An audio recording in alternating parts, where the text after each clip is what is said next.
after the adjustment and finding my feet again and what I believed and what was the rock in my life, the next stage was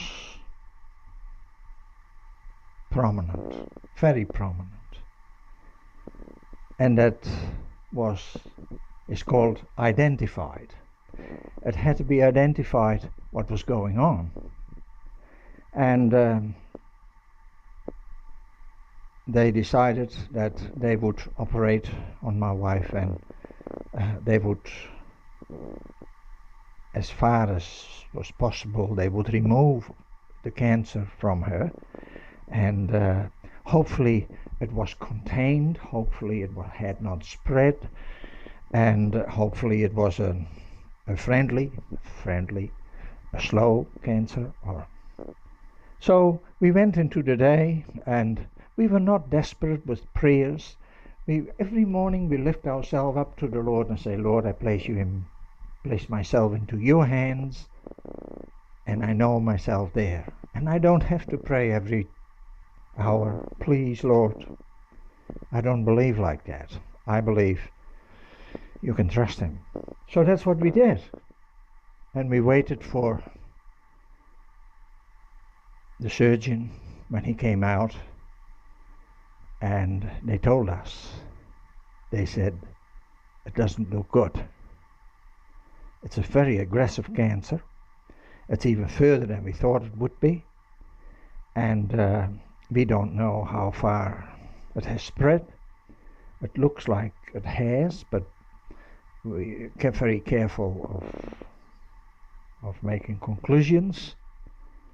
And the first thing is now to the recovering of your wife, and to get her on top of things again, and we then will see what is going to happen. We will send her to the oncologist, and the oncologist will decide what program they will run with her in parallel with her illness.